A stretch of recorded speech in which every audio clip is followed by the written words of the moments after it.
अगर आपके पास कोई ख्याल आए, अगर आपके पास कोई विचार आए, अगर आपके पास कोई दृश्य आए जो आपसे कहे कि जो आपसे हाथ जोड़ के कहे कि मुझे लिखो, मैं आपके पास आया हूँ, उस वक्त आपके पास इतना सामर्थ्य, आपके पास इतना शब्दकोश, आपके पास इतनी समझ होनी चाहिए कि आप उस विचार के साथ न्याय कर सके और उसे लिख सके। आप इसलिए नहीं पढ़ते कि आप कल ही लिख दें, लेकिन आप इसलिए पढ़ते हैं कि जब भी ईश्वरीय कृपा आप पर हो। जैसे कि एमिली डिकिंसन ने कहा है ना कि poetry is dictation by God. True.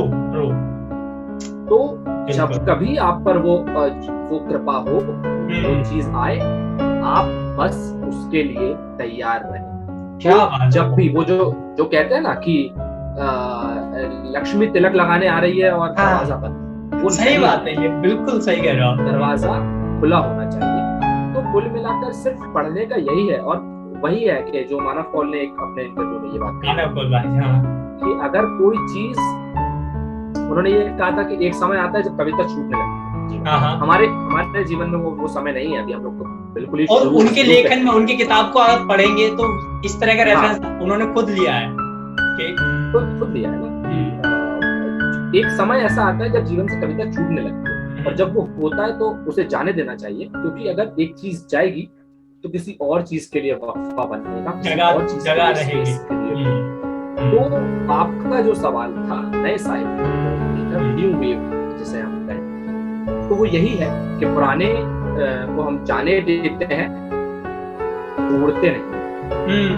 तो इसी चीज को त्यागना नहीं है हमें। जैसा कि बहुत ही अच्छे से ये फिल्म है, एक द नेमसेक, इरफान खान की फिल्म। बिल्कुल। उस फिल्म में ये कहा गया है कि embrace the new but never forget the old. मतलब नए के साथ आप आगे बढ़े, लेकिन पुराने को भूल लेना। तो कुल मिलाकर ये जब लेखन इस तरीके का हो कि आप हरिशंकर परसाई को भी पढ़े और आप वरुण ग्रोवर को भी पढ़े, ये दोनों अपने अपने समय के व्यंग्यकार। सही बात। ठीक है, आप निर्मल वर्मा को भी पढ़े, आप मानव पॉल को भी पढ़े, तो वो उस तरीके से अगर आप बैलेंस बना के चलेंगे। और एक बार फिर से मैं कहता हूँ, ये कुछ भी जोर जबरदस्ती नहीं होगी। मैं देखता हूँ कई लोग पढ़ते हैं, एक साल में 200 किताबें पढ़ी, एक साल में 300 किताबें पढ़ी।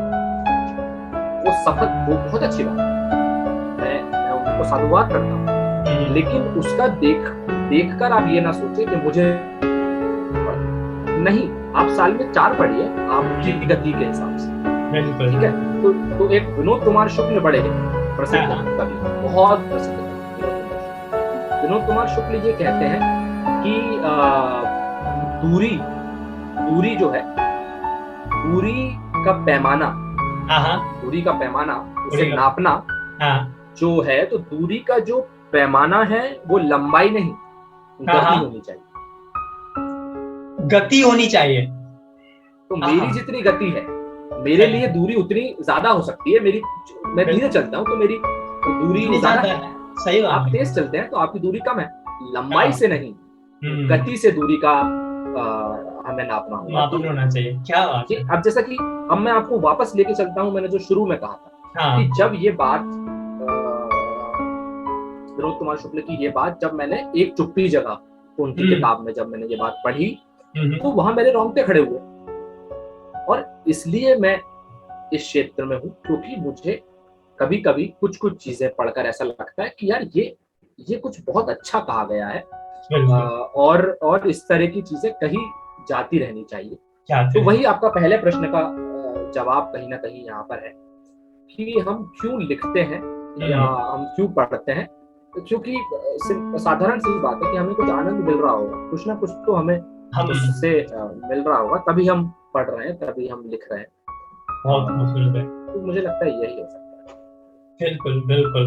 एक्चुअली ये मैं फिर से उसी रेफरेंस बोलूंगा कि आपने जो बताया कि जावेद साहब बोल रहे हैं कि खुद को तैयार करके रखना, तो ये कितना सच है, कितना सार्थक है ये चीज की शायद आप भी जब लिखते हैं, मैं भी जब लिखता हूँ, तो हमें लिखते वक्त सच में नहीं पता होता कि वो अल्फाज वो जो चीज है, वो जो कागज पे लिख रहे हैं, वो कहाँ से आ रही है?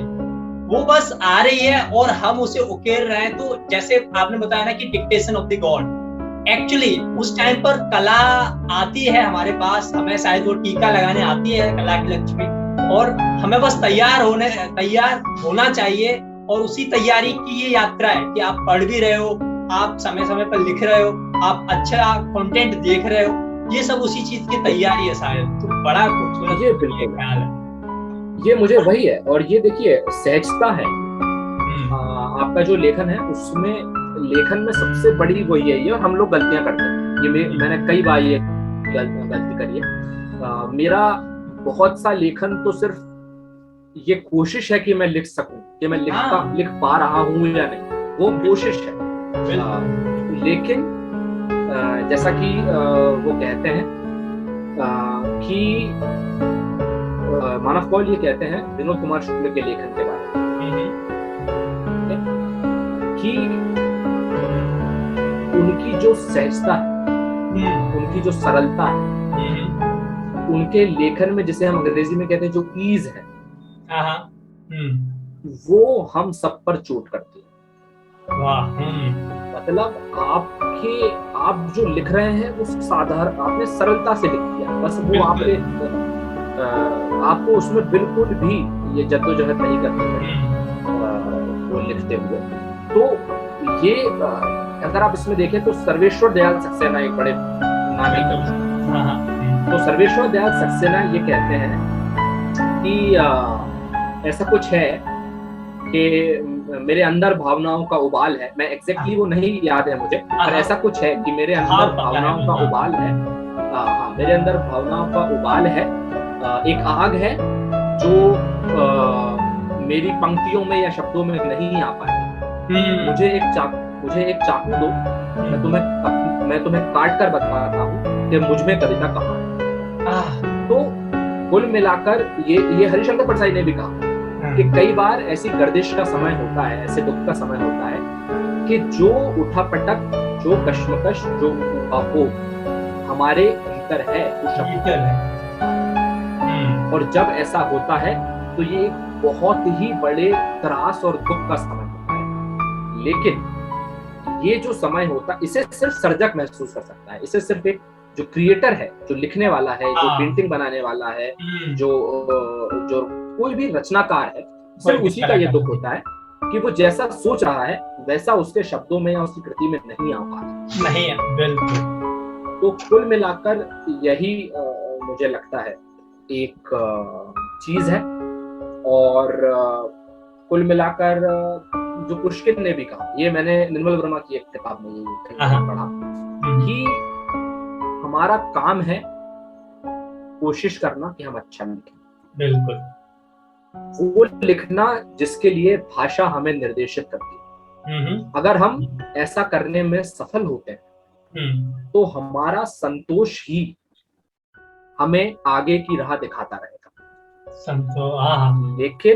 लेकिन अगर हम ऐसा करने में असफल होते हैं तो हमें पीड़ा सहनी होगी। हमें पीड़ा सहनी होगी।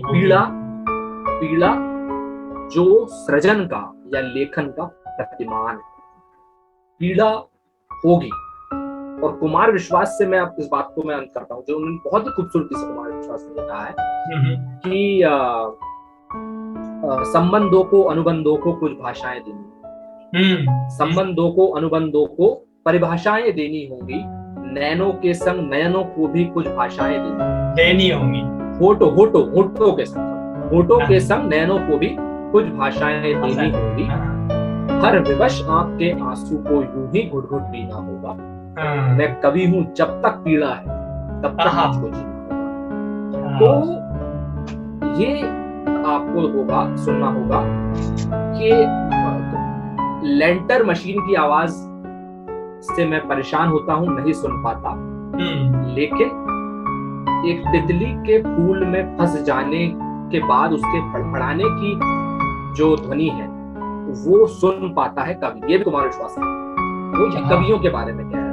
और ये मैं बिल्कुल एक बार और मैं ये कह दूं कि ये सारी चीजें जो मैंने कही ये मुझे खुद को सीखनी, मेरा आपके माध्यम से आपके दर्शकों के लिए ये संवाद नहीं है, ये प्रद्युम्न से संवाद है। वो खुद ही को सिखा रहा है कि ये चीजें तुम्हें करनी होंगी, ये तुम गलत करते हो।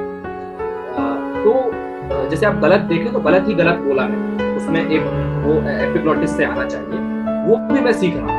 तो कुल मिला के नेवर एंडिंग प्रोसेस है। सही बात। और आपने जिस चीज से आपने इस इंटरव्यू की, इस बातचीत की शुरुआत करी कि हम सब सीख रहे हैं, हम लगातार सीखते रहेंगे और कोई इसका अंत नहीं, अनंत है। जो जैसा कि विवेकानंद ने कहा कि जो ज्ञान है वो अनंत सागर के समान है, हम उसे पी नहीं सकते, उसमें सिर्फ एक गोता लगा सकते हैं, डुबकी लगा सकते हैं। वो भी हमारा सर डूब जाए इतनी हम कोशिश कर सकते हैं, वरना हमारा जीवन शायद सिर्फ घुटनों या पैरों उस समंदर में समाने में ही निकल जाए। और प्रद्युम्न भाई, ये शायद बहुत अच्छी किताबों को पढ़ने का, बहुत अच्छे लेखकों और कवियों को सुनने का ये शायद प्रभाव मैं कहूँगा आपके चरित्र पर, कि आप इतने हम्बल हैं, आप इतने पोलाइट हैं, इतने आपके अंदर विनम्रता झलक रही है। तो ये बहुत कमाल की बात है और शायद हम सब आपसे ये सीख सकते हैं कि बहुत अच्छा लिखते हुए, बहुत अच्छा सीखते हुए, बहुत अच्छा काम करते हुए भी, कला में रमते हुए भी कैसे हम्बल रहा जाए, कैसे अंडरग्राउंडेड एकदम रहा जाए, रहा जाए। उसका एक बात है राम भाई, उसकी एक बात है, मुझे आज तक यही लगता है कि लेखन निजी स्वार्थ का काम है। आप परोपकार का काम नहीं कर रहे, आप किसी पर एहसान नहीं कर रहे। आप जब किसी के पास जाते हैं, आप खुशी से कह सकते हैं कि मैं लिखता हूँ, आपको गत से कहने की जरूरत नहीं है। सभी लोग काम कर रहे हैं, डॉक्टर काम करता है, इंजीनियर काम करता है, ड्राइवर अपना काम करता है, एक किसान अपना काम करता है, आप अपना काम कर रहे हैं। लेखन आपका काम है। आप ये नहीं कह सकते कि मैंने दुनिया को बेहतर बना दिया लिखकर। आपको ये कहना होगा, जो सर्वेश्वर दयाल सक्सेना कहते हैं, कि अगर मैं किसी दिन कोई पंक्ति ना लिखूं तो दुनिया इधर की उधर नहीं है, लेकिन अगर मैं कोई पंक्ति बिना जिए लिखूं या बिना उसे महसूस किए लिखूं तो दुनिया में अंधकार छा जाता है। तो मैं चाहूंगा कि मैं जीऊं ज़्यादा। तो ये भी एग्जैक्टली यही शब्द नहीं है, लेकिन जहां तक मुझे लगता है यही भाव, इसी भाव से वो लिखी गई है। तो और उसमें भी एक छोटा सा वो आ जाती है, तकलीफ आ जाती है, या कहना चाहिए एक एक्सेप्शन आ जाता है कि कई बार दूसरे का जिया हुआ भी अपने शिल्प के माध्यम से, अपने क्राफ्ट के माध्यम से आप लिख सकते हैं। क्योंकि जो महाकृति है, अगर हम देख लें उदाहरण के तौर पर, महाकृति देख ले हम, दिनकर की कृति अगर हम देख लें, तो जय हो जग में जले जहां भी नमन पुनी तरंग को, जिस नर में भी बसे हमारा नमन तेज को। तो अब ये तो कोई दिनकर ने तो नहीं जिया है कर्ण का जीवन, लेकिन कर्ण को इतने समर्पण से, इतनी गहराई से, इतने ज़र्फ में जाकर उन्होंने समझा और पढ़ा कि उनकी भावनाएं व्यक्त हुई, वेदनाएं वो समझ पाए और व्यक्त कर पाए। बिल्कुल। तो ये भी एक कवि का काम है। बहुत ज्यादा डेप्थ में जा रहा है कन्वर्सेशन और I am really enjoying it. बहुत मजा आ रहा है, बहुत सारा सीखने को मिल रहा है प्रद्युम्न भाई आपसे, तो मेरे को तो बहुत ज्यादा मजा आ रहा है। आप, आई होप मैं भी शायद सही क्वेश्चन पूछ पा रहा हूँ आपसे और आपको भी अच्छा लग रहा होगा। बिल्कुल। अरे कोई, हम बातचीत कर रहे हैं, वही वो बात है कि सवाल जवाब नहीं हो रहा, ये बातचीत हो रही है जिसमें हम एक दूसरे को काट सकते हैं। क्योंकि जो जॉन ने कहा ना कि एक ही हादसा तो है, और वो ये कि आज तक बात नहीं कही गई, बात नहीं सुनी गई, तो क्या तो कहा सुनी चलती रहनी चाहिए।